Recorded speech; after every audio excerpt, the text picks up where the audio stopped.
Hi guys, welcome to my physics class. Okay, so I hope you have done your preparatory exam well and paper was also very easy. Okay, so let's quickly discuss the MCQs questions. Okay, so now,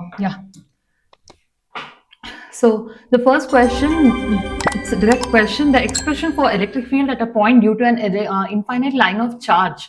Okay, so what's the expression here? You have already derived it. You might be knowing the final expression is yes, so final expression is electric field is lambda by 2 pi epsilon naught times r. Okay, you would have derived it. Final expression is this, where lambda stands for what? Some line charge density. Okay, since it is line charge, that's the reason the lambda is over here, and by 2 pi epsilon naught times r. Okay, so now when a conductor having, second question, when a conductor having a cavity is placed in an electrostatic field, the electric field inside the cavity is zero. So what's this phenomenon called?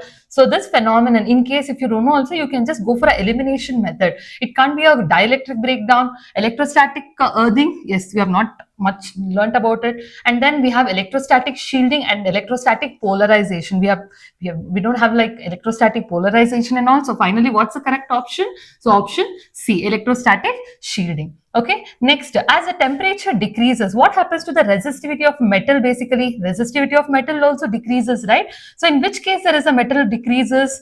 Yeah, you can see here in this case it's increased. Of course, this is not the correct option. Metal remains constant. Of course, it's not a correct option. And then here both metals and semiconductors decreases are there. As we know, metals and semiconductors, they both behave in a quite opposite manner. So metal, of course, even this is not the correct option. And finally, the correct option is the metal decreases and the semiconductor increases. Okay, this is the most expected question. Next, moving to the fourth question, and it's a very simple question and most repeated question. A galvanometer can be converted to voltmeter by connecting. So basically, we know that if it's connected to voltmeter, we have to connect what? We have to connect the thing with series. So what is the series over here? It's not parallel over here. This is not the correct option. And low resistance in series is there, and high resistance in series is there, where we don't place a low resistance in series, right? Therefore, the correct option is high resistance in series with it. Okay, next, moving to the fifth question, pick out the correct statement about the bar magnet. The most simple question here. So first option is a freely suspended bar magnet points in east-west direction. Of course, it's not correct. And then a freely suspended bar magnet points in north-south direction. Yes, this is the correct option. And look at the third and fourth option. Poles of bar magnet can be separated by breaking it. Is it possible? No, right? Yes, of course, this is not the correct option. Whereas option D, the magnetic field lines present around a bar magnet are discontinuous. No, it is continuous. So, correct option is option B, a freely suspended bar magnet. Next, moving to the sixth question. Lenz's law signifies the law of conservation of, yes, it is energy. Okay, and there is one more law which is in the which signifies the law of conservation of energy. What's that law? Just recall, it is Kirchhoff's voltage law. Okay, so remember, Kirchhoff's current law is in the conservation of charge, whereas Kirchhoff's voltage law is conservation of energy, whereas Lenz's law is also conservation of energy. Next, moving to the seventh question, the power factor cos phi equals 0 in an AC circuit containing. Okay, so here most of them would have done a mistake by choosing only a resistor. Okay, so is this the correct answer?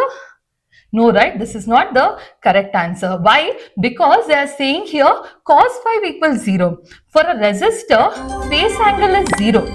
Okay, but here the then what happens to the cos phi, guys? Cos 0 is equals to 1. So this is not the correct option. So it should be either an inductor and or a capacitor. Okay, because in case of inductor and capacitor, the phase angle is 90 degree, right? So if phi is 90 degree, then angle cos phi equals cos 90. So what is cos 90, guys? Cos 90 is 0. Therefore, it should be either inductor or a capacitor. We don't have any other option with capacitor here. Here the capacitor and resistor in series is mentioned.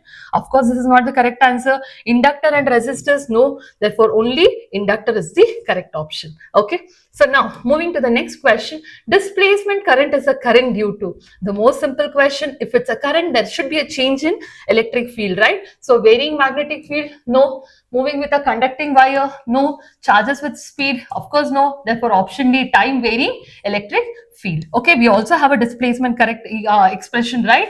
I equals dE by dt. Okay, epsilon times dE by dt. So this is the expression for displacement current. Even from that expression also we can say it is time varying electric field. Okay, now moving to the ninth question, the graph representing the variation of angle of deviation with angle of incidence for a triangular prism. Of course, you have done this experiment also, where we know that we will get the nature of the graph as option C. Okay, so this will be the nature of the graph. As we know, as the angle of incidence increases, what happens? The angle of deviation will decrease at one particular point. It stops, and then again it starts increasing. So this particular point we call it as what? Minimum deviation. Okay, so this is the variation of angle of deviation with angle of incidence. Okay, now moving to the 10th question, when light passes through a narrow holes, it turns around the corners and enters the shadow region. So this effect is called, of course, it's not a refraction of light, and then we have diffraction of light, interference of light, and polarization of light. So therefore correct option is diffraction of light. Okay, you would have learned this in wave optics chapter. So diffraction is something, what happens? The light will bend around the corners of the obstacle and it bends to the shadow region. Okay, so this is a phenomenon of diffraction of light. Next, moving to the question number 11, if unpolarized light of intensity I0 is passed through a Polaroid, what happens to the intensity of emergent light? So as we all know that the intensity will reduce almost 50%. So what's the correct option here? So option A, I0 by 2, option B, 2 I0 by 3, option C, I0. That means will it remain the same? No. And then option D, I0 by 4. So here, as I said, the intensity will reduce 50%. So option A is the correct answer, because half of original intensity. Now moving to the 12th question, of course it's yeah, we'll have to match the column 1 and column 2. So thermoionic emission. So thermoionic means what? It is something related to heat. So what do we have here? What's the correct option? Yes, thermoionic is heat energy. Field emission. Field means you are giving external field, so it gives nothing but electric field energy. And photoelectric effect, the name photo itself tells it is a light, right? So photoelectric emission is light energy. So what's the correct option here? So option D is the correct answer. So as you can see, the first moves to R, and then second field emission is P, and then the photoelectric emission is Q. Yes, so option D is the correct answer. Now, moving to the 13th question, in alpha scattering experiment, the alpha particle rebounds along the same path. As we know, when it strikes an atom, what happens at one particular, particular point, what happens? It will rebounds. So it rebounds back along the same path. So what happens? The angle of scattering will be 180 degree, right? So in which case it is 180 degree in case of option A and in case of option B. Therefore option B and option C you can strike out, because it is rebounding back means of course the angle should be, angle of scattering is 180 degree. But what happens to the impact parameter here? Okay, impact parameter means, you know, right, it's a perpendicular distance. So will it be a 0 degree or will it be greater than 0? Yes, of course, no, it is not greater than 0. It should be B equals 0 and angle of scattering is 180 degree. Next, isotones are the nuclei having what? So what are the isotones here? We have three types like isotopes, isobars and isotones. So isotones are something which has the same number of neutrons. Okay, so here the option D is the correct answer. Okay.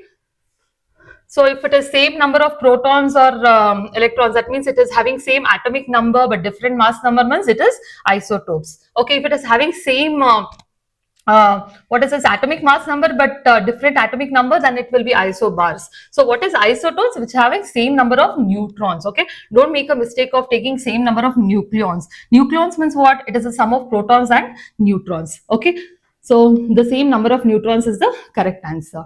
Next, an example of trivalent impurity. I hope you remember what is trivalent impurity. We use this impurity for basically p-type semiconductors, right?